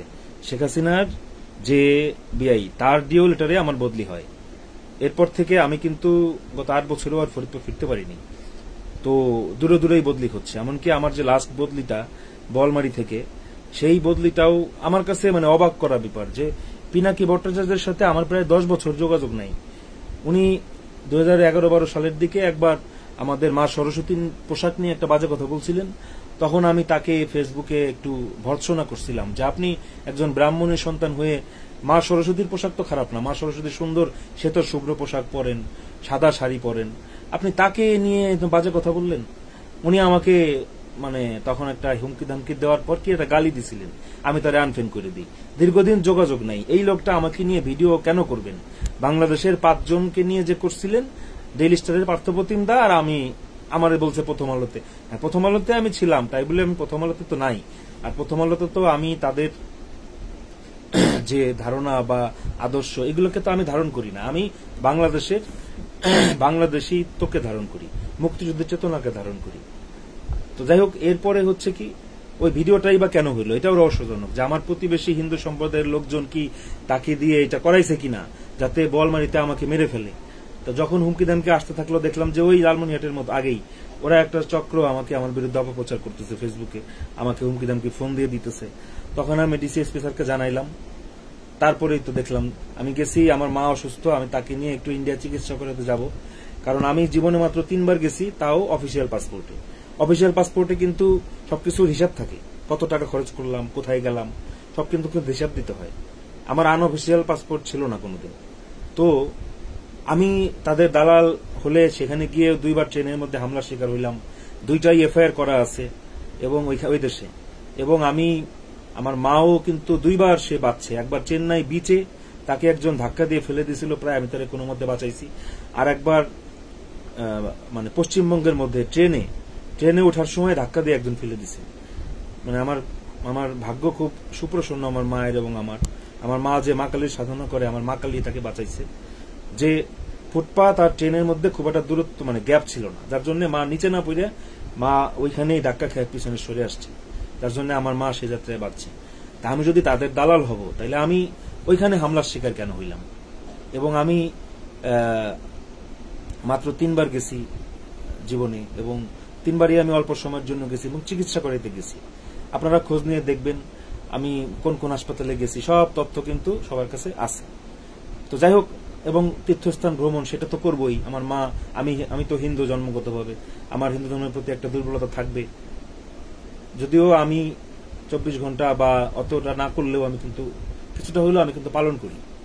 যাই হোক, এরপরে হচ্ছে যে তখন আমি কুশলদাকে বললাম যে দাদা, যশোদাদাকে একটু বোঝান যে আমাকে তো আমার বিরুদ্ধে মিথ্যা কথা বলা হচ্ছে, আপনি তো আমাকে হল লাইফে কাছের থেকে দেখছেন দাদা, তো আমি কি এরকম কিনা আপনি একটু বুঝায় বলেন। তো উনি কথাবার্তা বলে বলল কি, বোঝায় তো লাভ হইল না, সে তো তোমার উপর খুব ক্ষিপ্ত, তুমি তার বিরুদ্ধে নাকি কথা বলছো এই সেই। তো এরপরে যাই হোক, আমার কিন্তু এরপরে সরকারি চাকরিতে তিরস্কার দণ্ড হয়, এবং আমার যে বিরুদ্ধে যে প্রিন্সিপাল স্যার বিরূপ মন্তব্য দিছিলেন, সেইটা মানে করোনার পরেও 3-4 বছর শুনানি হয়নি। যেটা ওই বছরের মধ্যেই শুনানি হওয়ার কথা অভিযোগের, সেটা 3-4 বছর শুনানি না করে আমলাতান্ত্রিক জটিলতায় ফেলে রাখা হয়েছিল। এরপরে তিরস্কার দণ্ড আমি পেলাম, ঠিক আছে। এর বিরুদ্ধে আমি জানিও না যে কিভাবে এটার বিরুদ্ধে আবেদন করতে, আর আবেদন করেও কোনো লাভ হইতো না। ওইখানে একজন উপসচিব আমার কাছে মানে শুনানির দিনই মুখ কালা করে বললেন যে আমার কিছু করার নাই, এটা একদম উপর থেকে নির্ধারিত। আমি তখন বুঝলাম যে না, এটা কিন্তু আমি যা বলতেছি সব আওয়ামী লীগের আমলে। তো এরপরে যশোদা জীবন দায়ী করুক বা অন্য কেউই করুক বা শেখ হাসিনার বিআই মশাই করুক, আমি জানি না, এদের সাথে আমার কোনো দ্বন্দ্বও নাই। কিন্তু এদের লোকজন আমার উপরে হামলা করছে, আমি সেই কথাটাই ফেসবুকে লিখছি, সেই কথাটাই আমি থানায় জিডি অভিযোগ অজস্র অসংখ্য করছি। থানায় গেলে আমার ওই ফরিদপুর কোতোয়ালি থানায় এটা নিয়ে মানে পুলিশরা হাসাহাসিও করে যে ও দেবদুলাল, এই এত বড় ফাইল এরকম দেখায়, এত বড় ফাইল, আমার অভিযোগের ফাইল এত বড়। তো যাই হোক, তো আমি যেরকম বারবার সিট চেঞ্জ করছি, দাদার এরকম ছিল না। দাদা আমি যতদূর জানি যে শুরু থেকেই কুশলদা ওই নর্থের সিঙ্গেল রুমেই ছিলেন, ওইখানেই শেষ করছেন, এবং উনি অনেকদিন ছিলেন, মানে 4-5 বছরে যে শেষ হয় তা না, উনি আরো বেশি দিন এখানে ছিলেন। এবং উনি ওই যে সারা দেশে সনাতন বিদ্যার্থী সংসদকে সংগঠিত করলেন। এই সংগঠনের একটা জিনিস আমার খুব ভালো লাগছে, যে হিন্দু সম্প্রদায়কে স্টুডেন্টদেরকে যে তাদেরকে ধর্মীয় শিক্ষাদান করা, এবং আর একটা জিনিস ভালো লাগছে যে তারা যে ডিজের বিরুদ্ধে যে প্রতিবাদটা করে, যেটা আমি দীর্ঘদিন ধরে করে আসতেছি, এটাই তারাও ধরছে। আমি তো দীর্ঘদিন ধরে আমার বাড়ির সামনে মন্দির, এবং এটা নিয়ে আমি বিভিন্ন অভিযোগ দিই শব্দ দূষণ নিয়ন্ত্রণ বিধিমালায়। এটা জানেন যে এটা জরুরি নাম্বারে ফোন দিয়ে পূজার সময় যদি বলি ফরিদপুর থেকে বলছি, আমার নাম বলা লাগে না, তারা বুঝে ফেলে যে কে অভিযোগ দিচ্ছে। তো এই জরুরি নাম্বার প্রচলনের জন্য আমি ইত্তেফাক পত্রিকায় লিখছিলাম 2016 সালে, এর 6 মাসের মধ্যে চালু হয়েছে। আমি বলতেছি না যে আমি চালু করছি, কিন্তু আমি এটা চালু করা যে দরকার এটা আমি লিখছিলাম। তো এখন আমার বিরুদ্ধে অভিযোগগুলো আমি আগেও ডিনাই করছি, এখনো ডিনাই করি। আমি কোনো দালাল না। আমি এখন চলতেছি হচ্ছে, আমার যেহেতু 8-9 মাস ধরে বেতন ভাতা বন্ধ, আমার কিছু সঞ্চয় ছিল, আমার এই যে বাড়িঘর ভাঙাচোরা, আমার ইচ্ছা ছিল হয়তো বাড়িঘর ঠিকঠাক করব, সেই টাকা ভেঙে আমাকে খেতে হচ্ছে। আমার মা তো কিছু করে না, বাবা তো নেই, আর আত্মীয় স্বজনরাও কেউ কোনো খোঁজ খবর নেয় না। 15 বছর পর কিছুদিন আগে আমার ছোট মামা আসছিল, যে ঢাকায় গার্মেন্টসের মালিক এবং বিএনপি পন্থী যে মানে আপনার যে হিন্দুদের যে সংগঠন, সেটা ঢাকা মহানগরের সভাপতি। কিন্তু 15 বছর পরে আসছেন উনি খালি হাতে, এবং উনি মানে আমার এটা দুর্ভাগ্য যে আমি একমাত্র বাপ মরা ভাগ্নে, উনি আমার কোনো খোঁজ খবর নেন না এবং আমাকে কোনো সহযোগিতা না। শুধু বাবা মরার পরে সবাই মিলে বাবার লাশটা দাহ করে দিয়ে গেল, শ্রাদ্ধটা উঠাই দিয়ে গেল সবাই মিলে টাকা দিয়ে। সেই টাকাটাও আমি আস্তে আস্তে শোধ করার চেষ্টা করতেছি সবাইকে। তো মানে আমি এটা বললাম এই কারণে যে আমি কোনো রাজনৈতিক দলের সাথে সংশ্লিষ্ট না, কোনো পদেও ছিলাম না, আমি কোনো দেশের বা দলের দালালও না। আর আমি সাংবাদিক হিসেবে আমি একটু পরিচিত ফিগার, এটাই আমার সমস্যা। আর আমি মুক্তিযুদ্ধকে ধারণ করি, কেন করি? কারণ আমাদের এই ফরিদপুরের তুলা গ্রামে কৈজুরি ইউনিয়নে, যেখানে মন্ত্রীর বাড়ি, সাবেক মন্ত্রী মহোদয়ের বাড়ি, যিনি শেখ হাসিনার বিয়ে, তো এখন মানে বিয়ে আছেন কিনা আমি জানি না, কেউ বলে ছাড়াছাড়ি হয়ে গেছে, যাই হোক, ওইখানে হচ্ছে আমাদের জমিদারি ছিল। এখনো যায় আপনি জিজ্ঞেস করবেন তুলা গ্রামে যে গুহবাড়ি কোনটা, সবাই দেখায় দিবে। ওইখানে কি আছে না আছে জানি না। 71-এর আগে ফরিদপুর শহরে আমাদের 7-8টা বাস চলতো, আমরা এত বড় লোক ছিলাম, এত জমিদার ছিলাম। এরপরে মুক্তিযুদ্ধের পরে আমাদের জমিদারি গেল, আমাদের বাড়ির গাড়ি সব গেল, এবং ফরিদপুর শহরের বাড়ি লুট হইল, আগুন দিয়ে জ্বালায় দিল।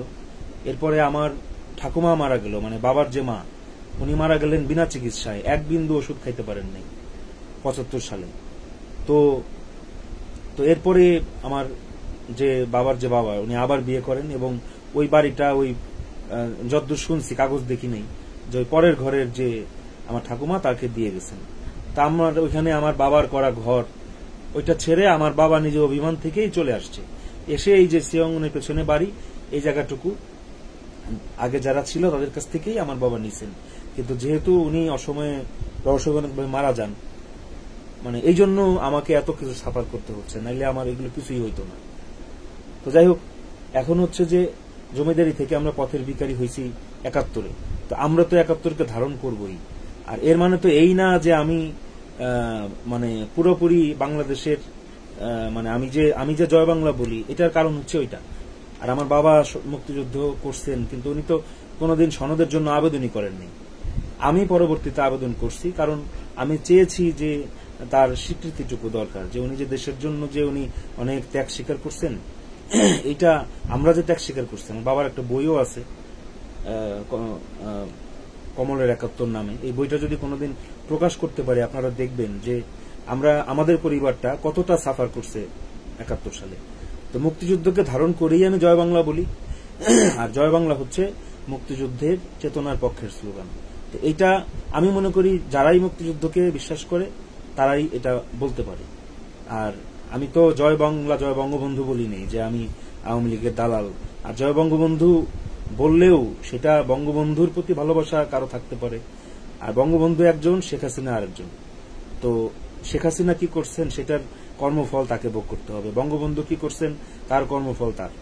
এখন বিষয়টা হচ্ছে, যখন আমার ফেসবুক আইডি হ্যাক করা হলো এবং বিভিন্ন পোস্ট যেগুলো আমি দেই নেই সেগুলো আমার নজরে আসলো, তখনই আমি জিডি করলাম, আমি সবাইকে জানাইলাম। আর আমার বিরুদ্ধে বোয়ালমারির মতো আর একটা মব লালমনিরহাটেও করার চেষ্টা করতেছে, আমি বুঝলাম, তখনই আমি প্রশাসন পুলিশকে জানাইলাম। এখন আপনি চিন্তা করেন যে সরকারি কলেজের ভিতরে ডরমেটরিতে আমি টিচারদের মধ্যে বৃহস্পতিবার রাতে সবাই বাড়ি চলে গেছে, আমি একা। তো একটা ডি ফ্যাক্টো ব্যাপার আছে যে principal sir, vice principal sir দুইজনই কলেজে নাই, আর কোনো টিচার নেই কলেজের ভিতরে, আমি একা। আমি যেহেতু ব্যাচেলর, আমি রাত 12টা-1টা পর্যন্ত আমার ডিপার্টমেন্টে আমি আমার ল্যাপটপে মুভি দেখি বা লেখালেখি করি বা বই পড়ি। আমি 1টার দিকে এসে বা 12টা সাড়ে 12টার দিকে এসে আমি শুধু ঘুমাই। তো ওরা দিনের বেলা এরকম দেখছি যে কেউ কেউ খন্তা, কাঁচি, বিভিন্ন জিনিস নিয়ে ঘুরতেছে, ওই মুরালটা ভাঙবে। আমি ওইটাই কোনো বাধা দেইনি, আমি আমার মতো ডিপার্টমেন্টে আসি, আমি ক্লাস নিছি, আমি আমার কাজ করছি। কিন্তু যখন দেখলাম যে ওইগুলো নিয়ে আমার ডিপার্টমেন্টের সামনে দিয়ে ঘুরতেছে, তখন আমার মনের মধ্যে একটা ভয় সৃষ্টি হইল যে আমি যেহেতু মুক্তিযুদ্ধের পক্ষে কথা বলি, এর বিরুদ্ধেও তো অনেক লোকজন থাকতে পারে, বা অনেকে, আমি হিন্দু মানুষ, অনেকে আমাকে পছন্দ নাও করতে পারে আমার লেখালেখির জন্য, কেউ কি হামলা করবে কিনা, এই আশঙ্কা থেকেই আমি জরুরি নাম্বারে একটা ফোন দিয়েছিলাম আর ডিসি স্যার, এসপি স্যারকে জানিয়েছিলাম। পরে এসপি স্যারের সাথে দেখা করে আমি স্যারকে বুঝাই বললাম। তো এরপরে যাই হোক, যা হওয়ার হয়েছে সেটা, পরের দিন তারা আসছে আমার উপরে, রাতে যখন হামলা করতে তারা আসছে, কর্মচারীরা এসে আমাকে জিজ্ঞেস করতেছে, স্যার কি করব, ওরা তো চাবি চাইতেছে। আমি বললাম যে রাতে 1টার সময় চাবি চাইতেছে? বললো হ্যাঁ স্যার। আমি বললাম এটা তো তোমাদের ব্যাপার, তোমরা আমার কাছে জিজ্ঞেস করতে আসছো কেন? আমি তো অথরিটি না, অথরিটি হচ্ছেন প্রিন্সিপাল স্যার, ভাইস স্যার, তাদেরকে তোমরা ফোন দাও। তখন বলে যে স্যার তারা তো ফোন ধরতেছে না। আমি বললাম যে তাহলে আমি কি করব? যখন কেউ নাই তখন কিন্তু একজন বিসিএস ক্যাডার অফিসার, এবং আমি যথেষ্ট সিনিয়র প্রভাষকদের মধ্যে, আমি মানে সিনিয়র প্রভাষক, সিনিয়র লেকচারার পদ নাই, কিন্তু হিসেবে কিন্তু তাই। আমি তখন দেখলাম যে আমি যদি এখন মানে কিছু না করি, ওইখানে সর্বত্র সিসি ক্যামেরা লাগানো, ওইখানে পরবর্তীতে তদন্ত হইলে তারা দেখবে যে আমি আমার ডিপার্টমেন্টে ছিলাম কিন্তু আমি কিছু বলি নেই, বা আমি তাদেরকে কিছু বলি নেই, বা তখন কিন্তু, বা ওই কর্মচারীরা যদি আমার বিরুদ্ধে সাক্ষ্য দেয়, তারা যদি বলে যে স্যার খুলে দিতে বলছে, কারণ আমার এলাকার লোকজন এরা তো অলরেডি আগে থেকেই বলে আমি বলে বিএনপি করি। তো পিছনে মোল্লাবাড়ি সড়কে যারা, তারা আমার বাবার বন্ধু বান্ধব ছিলেন, বা আমার বাবা এখানকার একজন বেশ গণ্যমান্য ব্যক্তি ছিলেন।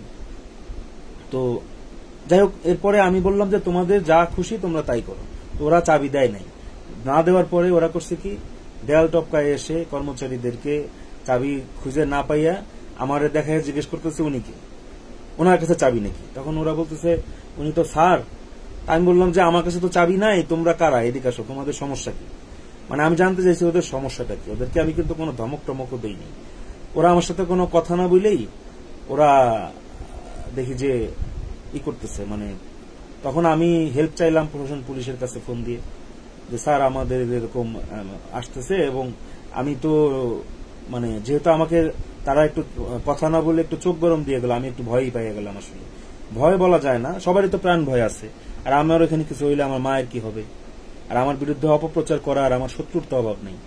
আমি তখন বললাম যে তোমরা যাই করতে চাও এখন না করে তোমরা একটু প্লিজ তোমরা এই কাজটা তোমরা মানে দিনের বেলায় এসে করো, প্রিন্সিপাল স্যার ভাইস স্যার থাকলে তাদের সামনে করো, তাহলে এটা নিয়ে কোনো কথা হবে না। কিন্তু এখন তোমরা মানে আসল কথা যেটা, এই কথাগুলো ওদেরকে আমি বলতে পারিনি, কারণ আমি যদি ওই সময় ওদেরকে বাধা না মানে নিষেধ না করি, তাহলে পরবর্তীতে তো আমি ওদের সহযোগী হয়ে গেলাম, এবং আমাকে যে আরো, এরা তো আমার এলাকায় যারা আমার জমি দখল করে রাখছে, এখানে তো বিএনপি বা জামাত এখানে হাত দিবে না, কারণ এটা হিন্দুদের, হিন্দু পল্লী, পাশে মন্দির, এখানে আমার ন্যায় বিচার পেতে হলে কিন্তু মানে ওই একটা মানে হিন্দু নেতাদের মাধ্যমে বা হিন্দু শক্তির মাধ্যমে আসতে হবে, এখানে কেউ হাত দিতে চায় না। আমি অনেক রিকোয়েস্ট করে দেখছি।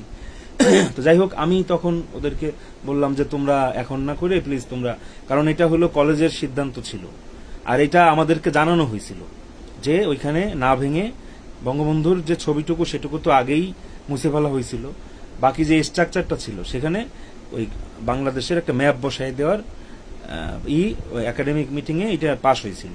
তো আমার যেহেতু আমি ওইখানে ডিফ্যাক্টো প্রধান বলতে গেলে, কারণ আর কোনো স্যার নাই, আমি ওইখানে আসি, আমি তখন ওদেরকে বললাম যে দেখো এই সিদ্ধান্তটা আছে, তোমরা কিছু করতে হইলে স্যারকে বইলা তোমরা দিনের বেলা করো, কোনো সমস্যা নেই, বা স্যারদের অনুমতি নিয়ে, স্যারদেরকে ফোন করে অনুমতি নিয়ে তোমরা করো। আমি তাইলে মানে আমি আর কিছু বলবো না তখন। তো এই কথাগুলো মানে বলার আগেই ওরা চলে গেল, ওরা এসে ভাঙচুর করলো। যাই হোক, ওইটা দেখে ওই ভেকু নিয়ে এসে যে ভাঙচুর করতেছে গেট ভেঙে, এটা দেখে পিছনে মেয়েদের হোস্টেল থেকে সবাই, মেয়েরা চিৎকার পারতেছে। তখন আমি চিন্তা করলাম যে মেয়েদের হোস্টেলের নামও তো বঙ্গমাতা ফজিলাতুন্নেসা হল, যদিও ওইটা মুছে ফেলা হয়েছে 5 তারিখের পরে, কিন্তু কাগজে কলমে তো আমার জানা মতো ওইটাই রয়ে গেছে। আমি ভয় পাইলাম যে যদি ভেকু নিয়ে আবার ওইদিকে যায়, যদি ওই দেয়াল ভাঙে, বা মেয়েরা যদি অরক্ষিত হয়ে যায়, ওইখানে সব ধর্মের মেয়েরাই আছে, হিন্দু মেয়েও প্রায় 24-25টা থাকে। রংপুর বিভাগে আমার জানা মতে মেয়েদের এত বড় হোস্টেল আর কোথাও নাই, 5তলা হোস্টেল, যেটা যদিও গত আওয়ামী লীগের আমলেই হয়েছে। তো সেটা আমি তখন যেহেতু প্রশাসন পুলিশকে জানাইছি, ওরা আর ওইটুকু ভেঙে ওরা চলে গেছে, ওরা স্লোগান টোগান দিয়ে চলে গেছে। এখন আমি পরবর্তীতে আমাকে আমার স্যাররা আমার ফোন পেয়ে ওরা চলে যাওয়ার পরে 2জন স্যার এসে আমাকে আমার ডিপার্টমেন্ট থেকে নিয়ে আমার রুমে পৌঁছে দিচ্ছে, আমার যে থাকার ডরমিটরি রুম পৌঁছে দিচ্ছে। তা আমি ঠিক আছে, এরপরে চুপ আছে। তো আমার আইডি আমার আরেকটা জায়গা থেকে লগ ইন করা ছিল, যেটা আমি জানতাম না যে আরেকজন চালাচ্ছে। পরে একদিন আমি সেটা বুঝতে পেরে আমি সেটাকে আমার ইয়ে থেকে দেখাচ্ছিল যে স্যামসাং থেকে লগ ইন করা হয়েছে। আমি জীবনে কোনোদিন স্যামসাং মোবাইল ইউজই করিনি। পরে আমি সেটা আমাকে একজন দেখাইলো। ফেসবুকের তো অনেক লেআউট চেঞ্জ হয়, এখন লেআউট এমন হয়েছে যে আমি অনেক কিছু এখন আমার এটা নলেজে নাই, আর আগের আইডিটাও চলে গেছে। আমি তখন ওইটা বের করে দিলাম, এখনো দেখি যে কিভাবে যেন তারা পেয়ে যায়। এখন আমার কি মোবাইল নাম্বারই ক্লোন করছে না কি করছে, আর আমার আইডিটা আমি ওই 2 স্টেপ ভেরিফিকেশন এটা অন করতে পারি না, কি জন্য পারি না জানি না, এটা কেন জানি রহস্যজনকভাবে হয় না। যাই হোক, এরপরে ওরা দেখি যে হুমকি ধমকি দিচ্ছে, তখন আমি একটা জিডি করে পাঠাইলাম, ওসি সাহেবকে ফোন দিলাম। ওসি সাহেব বলে যে আপনি থানায় আসেন। আমি তো জানি থানায় গেলে ওরা আমার ছাড়বে না, আমি ডিপার্টমেন্টে বসে আছি, ওই পুলিশ ওদের সাথে আসছে। তারপরে তো যা হয়েছে সবাই দেখছেন, আপনারা লাইভ ভিডিওটা দেখছেন কিনা জানি না। আমি বারবার বলতেছিলাম যে না, আমি তো তোমাদের বিরুদ্ধে না, আমি তো অন্যায়, আমি তো জাস্ট সরকারি সম্পত্তি রক্ষা করার চেষ্টা করছি এবং প্রিন্সিপাল স্যার কলেজের একাডেমিক কমিটির মিটিং এর সিদ্ধান্ত বাস্তবায়ন করার চেষ্টা করছি। কারণ আমি যদি চুপচাপ থাকি, সিসি ক্যামেরায় তারা দেখবে আমি আসি কিন্তু কিছু করি নেই, তখন কিন্তু যদি কোনোদিন আওয়ামী লীগ সরকার আবার আসে, এমনিই গত 15 বছরে আওয়ামী লীগ সরকারের আমলে আমি অনেক নির্যাতিত, আমি তিরস্কার দণ্ডপ্রাপ্ত, আমি বারবার বদলির শিকার, আমি হামলার শিকার। আগামীতেও যাতে এরকম না হয় এজন্য আবার plus principal sir vice sir এসে আমাকে শোকজ দিতে পারেন, সেটাও একটা ভয় আছে। আর ভাইস প্রিন্সিপাল স্যার উনি তো দীর্ঘদিন ধরে ওইখানে আছেন এবং ওনার বাড়ি রংপুরের পীরগঞ্জ, যেটা আমাদের সাবেক প্রধানমন্ত্রী শেখ হাসিনার শ্বশুর বাড়ির এলাকা। তো যদি আমাকে কেউ এসে এটার কৈফিয়ত দাবি করে তখন আমি কি করব? এই জিনিসটা চিন্তা করেই আমি আর কি তাদের সাথে কথা বলছিলাম।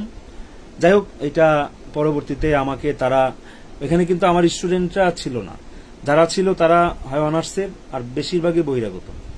তো এটা নিয়ে অনেকে অনেক কথা বলে, নির্লজ্জ স্টুডেন্টদের দ্বারা মাইর খেয়েছে, আমার এলাকার হিন্দুরাই বলে। হ্যাঁ, তারপরেও শিক্ষা হয় না। তো আমি তো কোনো অপরাধ করিনি, সরকারি সম্পত্তি রক্ষা করা যদি অপরাধ হয়ে থাকে তাইলে আমি সেই অপরাধের দায় আমি নিতে রাজি আছি। আর জয় বাংলা লেখাও যদি অপরাধ হয়ে থাকে সেই অপরাধের দায়ও আমি নিতে রাজি আছি। কারণ আমি মুক্তিযোদ্ধার সন্তান, যে মুক্তিযোদ্ধা কোটার জন্য কোনোদিন আবেদন সার্টিফিকেটের জন্য আবেদনই করেননি, আমি কোটা ছাড়া চাকরিপ্রাপ্ত। তো আমি একটু নীতিবান মানুষ, আমি ব্যাচও পর্যন্ত পড়াই না, আমি শুধু বেতনের উপরে চলি, আমার বেতন বন্ধ, তারপরেও আমি খুব কষ্ট করে চলতেছি। আর ওইদিকে কুশলদা, উনি কিন্তু আমার জানা মতে বেতনও পাচ্ছেন, ভালো আছেন। এবং উনি তো ওই সময়ে চিন্ময় দাস উনি অ্যারেস্ট হইলেন, তখনও কিন্তু আমি বলছিলাম, যখন তাকে আদালতে চিটাগাং যখন তার গাড়ি আটকায় রাখছে, আমি কিন্তু তখন বলছিলাম, ফেসবুকে লিখছিলাম যে এটা ঠিক হইল না, আদালত এবং আইনের সাথে এইটা করা যায় না, তাকে তার মতো করে আদালতকে চলতে দেন, আপনারা আপনাদের কথাগুলো প্ল্যাটফর্মে আপনাদের আইন অনুযায়ী করেন। তো ওই যে হিন্দু সম্প্রদায়ের নেতাদের মধ্যে একটু যারা বিচক্ষণ শিক্ষিত তাদের আসা উচিত বলে আমি মনে করি। এমন কোন নেতৃত্ব থাকা উচিত না যারা নিজেরা নেতা হতে গিয়ে বা কোনোভাবে অন্য কাউকে ফাঁসায় দেয় বা এমন কোনো কাজ করে যার জন্য সম্প্রদায়ের ক্ষতি হয় বা সাধারণ মানুষজনের ক্ষতি হয়। তো যাই হোক, আমি সব ধরনের মবের বিরুদ্ধে, আমি চাই আইনানুগভাবে আইনের ভিতরে থেকে সবকিছু হোক। আমি নিজেও অনেক অত্যাচার শিকার হয়েও আমি কখনো হিংস্র হই না, আমি মার খেয়েও চুপ থাকি, কারণ আমি মনে করি যে বাংলাদেশে এখনো আইনের শাসন আছে, থাকা উচিত। তো সরকারের প্রতি আমার একটা বিশ্বাস আছে বা থাকবে, কারণ আমি এখনো সরকারি চাকরিতে আছি। আর মাননীয় প্রধান উপদেষ্টার সাথে আমার ব্যক্তি পরিচয় নাই, কিন্তু উনি যখন নোবেল পেয়েছিলেন, আমি যেই রুমে পড়ালেখা করতাম তখন তো আমি স্কুলে থেকে কেবল কলেজে উঠছি।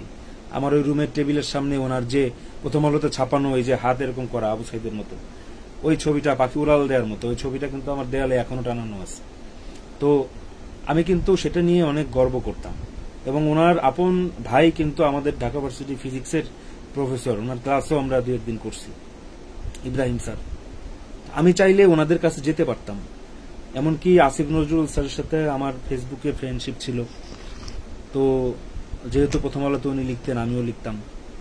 আমি ওনাদের কারো কাছে আমি যাই নাই গত 1 বছরে, কারণ আমি সুবিধাভোগী হতে চাই না।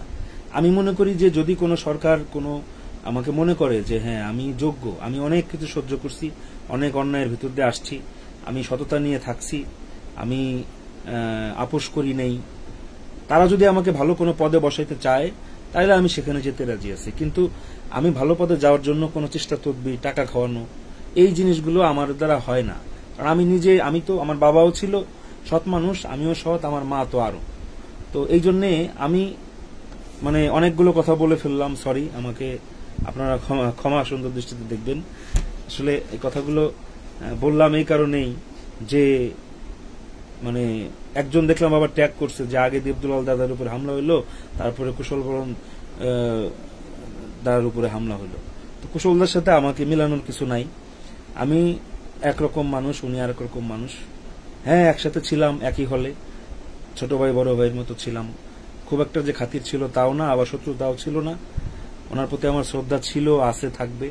যদি ওনার সাথে অন্যায় হয়ে থাকে সেটা ঠিক হয় নাই, আর যদি প্রথম আলো যেটা বলছে সেটাও হয়ে থাকে সেটাও নিশ্চয়ই সবাই বুঝবে, আজ হোক কাল হোক সবকিছুই পরিষ্কার হয়ে যাবে। আর আমি আসলে খুব অসুস্থ, কোনো 2-3 বছর ধরে আমার পক্ষে সামর্থ্য নাই যে আমি ব্যাংকক, থাইল্যান্ড বা বিদেশে আরো দূরে গিয়ে চিকিৎসা করাই। আমার মাও অসুস্থ। আমার মানে বাংলাদেশের ডাক্তাররা বলছে যে উন্নত চিকিৎসার জন্য ভারতে যাইতে, কিন্তু ভারতে আমাকে ছুটি দেওয়া হয় না। লাস্ট যখন ছুটি নিতে গেছিলাম তখন 2 ঘন্টার নোটিশে আমাকে কোনো শোকজ ছাড়াই সাবেক মহামান্য রাষ্ট্রপতির ভাগ্নে নিহাল আহমেদ স্যার আমাকে বদলি করে দেন 450 কিলোমিটার দূরে লালমনিরহাটে। তো এরপর থেকে আমি আর মাওসিতে যাই না। আমার আসলে মনও চায় না, আমার ভয়ও লাগে যে আমি আবার গেলে আবার কোথায় না কোথায় দিয়ে দিবে।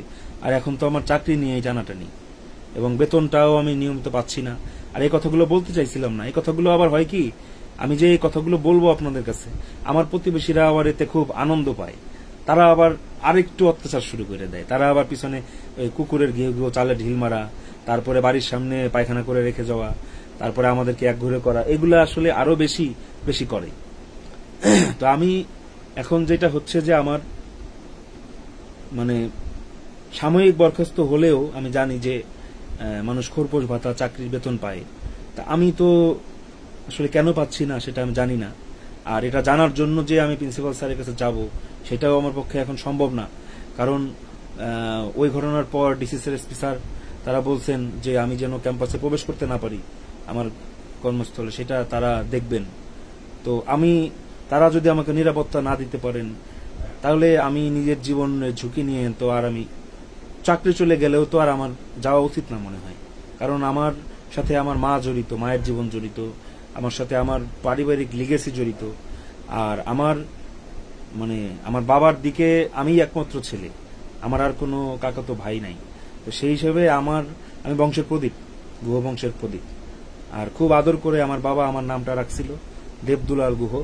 এর মানে কিন্তু কোনো হিন্দুত্ববাদী কিছু না, এর অর্থ হচ্ছে ঈশ্বরের পুত্র দেবদুলাল গুহ। গুহ হচ্ছে কার্তিক, যে হচ্ছে সুদর্শন পুরুষ, বা যাকে সব মেয়েরা চায়, যে হচ্ছে যাকে বলে যে যুদ্ধের যে সেনাপতি, সেই সেনাপতি কার্তিক আমার টাইটেল। আর দেবদুলাল তার মানে হচ্ছে দেব যদি আমি ধরি শিব ঠাকুরকে, তাহলে শিবের পুত্র কার্তিক, তাহলে আমি হচ্ছে শিবের পুত্র কার্তিক। আর নিপুণ সাথে আছে, নিপুণ নামটা আমার ছোট মামা দিছিল, গৌতম মিত্র। এটার অর্থ হচ্ছে দক্ষ বা পটু। তো এই যে আদর করে দেয়া নামটা, এই নামটা সাথে আমি সবসময় শুভেচ্ছা করার চেষ্টা করি। কিন্তু আমি আসলে খুব অসুস্থ, আমি বিভিন্ন রকম শারীরিক রোগ, হতাশা, এবং আমি একাকিত্বে ভুগি সবচেয়ে বেশি। আমার একটা কথা বলার লোক নাই, মানে এত বন্ধু এত কিছু, তারপরেও এবং এমন অবস্থা, সেদিন ফরেন সার্ভিসে চাকরি করে আমার এক বড় ভাই প্লাস আমার স্যারও, নরডিম কলেজের স্যার ছিলেন, উনি বলতেছেন যে নিপুণ তোমার তো এখন বিয়েও হবে না, কারণ তোমার বিরুদ্ধে এত অপপ্রচার হয়েছে, কোনো মেয়ের বাবাই তো চাবে না যে তুমি তার মেয়ে কোনো রিস্কের মধ্যে পড়ুক এমন এটা করতে। তো আসলে বিয়ে থা বড় ব্যাপার না, কিন্তু আমার মা চায়। এখন হচ্ছে যে একটা নিশ্চিত জীবন চিন্তা করে আমি আসলাম সিভিল সার্ভিসে, এসে আমার জীবনটা আরো অনিশ্চিত হয়ে গেল এবং আমি মানে না পারতেছি স্বাধীনভাবে আমার কাজগুলো করতে, না পারতেছি ভালোভাবে বাঁচতে। আমি বাইরে গেলেও আমার মা টেনশনে থাকে যে আমি ভালো আছি কিনা, দূরে গেলেও টেনশনে থাকে, বাড়িতেও সে ঠিক মতো খাওয়া দাওয়া করে না, সারাক্ষণ শুধু ঠাকুরের প্রার্থনা করে। এখন ঠাকুরের প্রার্থনা করে যে কোনো লাভ হচ্ছে না সেটাও তাকে বোঝানো যায় না, যে প্রার্থনার মাধ্যমে তো হচ্ছে না, ভগবান তো আমাদের দিকে মুখ তুলে তাকাচ্ছে না।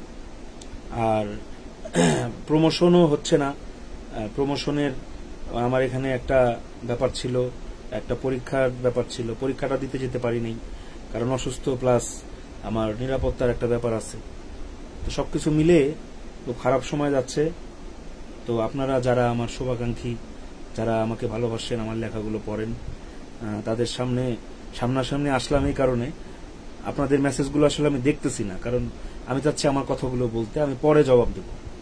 তো আমি আসলাম এই কারণে যে কুশলদের সাথে আমাকে জড়ানো ঠিক হবে না, আমি তার সাথে জড়িয়ে যেতে চাই না। তিনি তার মতো ধর্মীয় কাজ করছেন, রাজনীতি করছেন, শিক্ষকতা করছেন, সেটা উনি করুন। আর আমি আমার মতো, আমি একটা আলাদা সার্ভিস। আমি যদি সৃষ্টিকর্তা চায় বা সরকার চায়, আমি একদিন সচিব পর্যন্ত হইতে পারবো, কিন্তু এটা কিন্তু আমার জানা মতে কোনো ভার্সিটির টিচার এটা হতে পারে না। তো আমার লক্ষ্য অনেক দূরে, যার জন্য আমি সততা নিয়ে কাজ করার চেষ্টা করতেছি। এবং আমি চেয়েছিলাম ফরেন ক্যাডার বা অ্যাডমিন ক্যাডার, পুলিশ ক্যাডার, সেটা আমি পাই নাই, আমাকে দেয়া হয় নাই বা আমার কপালে ছিল না। এখন শিক্ষা ক্যাডার থেকেও প্রশাসনে যাওয়ার একটা সুযোগ আছে, জানি না সে সুযোগ আমি পাবো কিনা। আমার হচ্ছে সেটাই থাকার ইচ্ছা, দেশের সেবা করার ইচ্ছা। বাংলাদেশকে আমি উন্নত সমৃদ্ধশালী দেশ করতে চাই, মুক্তিযুদ্ধ চেতনার পক্ষে একটা সুন্দর দেশ হিসেবে করতে চাই।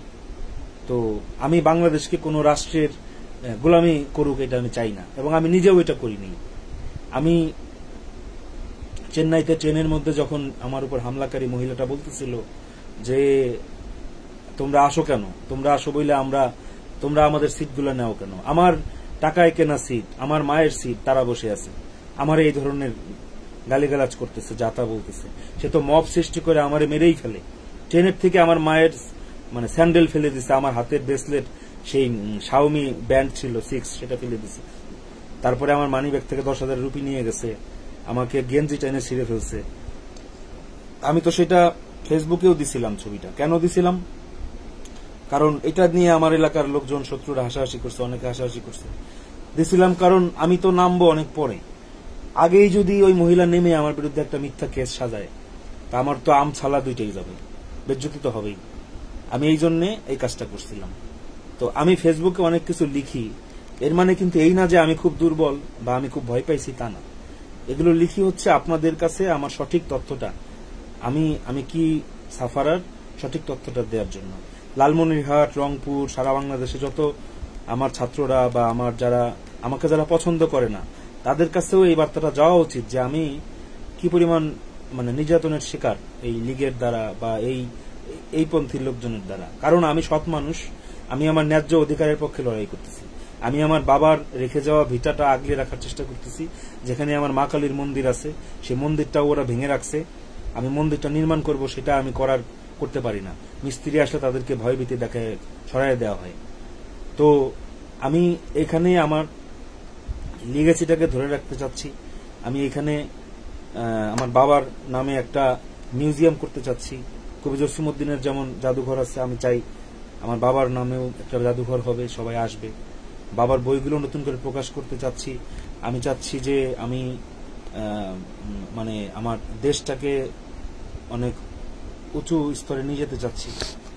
তো এটা আপনাদের সহযোগিতা চাই, আপনারা আমাকে কেউ ভুল বুঝবেন না। কুশলদা, ইস্কন বা এদের সাথে আমার কোনো যোগাযোগ নাই। আমার মা রামকৃষ্ণ মিশনের ডাক্তার, এটা সে শুক্রবার যায়, চেম্বারটাও এখনো চালু করে নাই। আমার মা জাস্ট যেহেতু অনেক দিনের সিনিয়র, উনি এখানে শুক্রবার যদি কোনো রোগী পায় সেখানে উনি দেখে। আর আমি যেহেতু নরডেম কলেজে পড়ার সময় ওইখানে ঢাকায় নিরাপদ জায়গা থাকার, সেই হিসেবে আমাকে রামকৃষ্ণ মিশন হোস্টেলে বাবা রাখছিল। আর রামকৃষ্ণ মিশনের মতাদর্শই হচ্ছে যত মত তত পথ। তারাও কিন্তু যিশুর বড়দিনও পালন করে, তারা আমার জানা মতে ঈদটাও পালন করে, তারা কিন্তু সবকিছুই, সব ধর্মের সহাবস্থানে বিশ্বাসী। তো আমি কিন্তু দীক্ষিত না, তারপরেও আমার কাছে মনে হয় আমার বাবারও এই যে একই শিক্ষা ছিল যে সবার সাথে সহাবস্থান। আমি সবার সাথে সহাবস্থানে থাকি। আমি কোনো কট্টরপন্থাতেই আমি বিশ্বাস করি না, আর হিংস্রতায় আমি বিশ্বাস করি না। তো আমি আমার অসুস্থতার কথাটা বললাম, আপনাদের সবার কাছে দোয়া চাই, আশীর্বাদ চাই। হঠাৎ করে আমার কোনো ক্ষতি হয়েও যেতে পারে, সেটা যেহেতু আমার প্রতিবেশীদের দ্বারা বেষ্টিত অবস্থায় থাকি, সেটাও নিরাপত্তাও চাই। প্লাস আমার কর্মস্থলেও না গেলে তো চাকরি থাকবে না, যাওয়া সব করতে হয়, সেটাও যাতে আমার ঝামেলাগুলো মিটে যায়, বেতনগুলো পাই, বা আমার যাতে ফরিদপুরে পোস্টিংটা যাতে হয়। কারণ যারা আমাকে ফরিদপুরে আসতে দেয় নাই, এই অসীম সাহা, রমা সাহা, এই গোষ্ঠীটাই তো আসতে দেয় নাই, তারা তো এখন আর ক্ষমতায় নাই। তাহলে ফরিদপুরে এখন আমার ফিরতে কি সমস্যা আমি জানি না। তো ফরিদপুরে কোনো সিট খালি রাখা হয়নি যাতে আমি আসতে না পারি আওয়ামী লীগের আমল থেকে। তো আমি ভালো থাকতে চাই, আমার মাকে ভালো রাখতে চাই, এবং আমি আমার চিন্তা চেতনাগুলো নিয়ে থাকতে চাই। আমি আমার সৃজনশীলতার বিকাশ ঘটাতে চাই।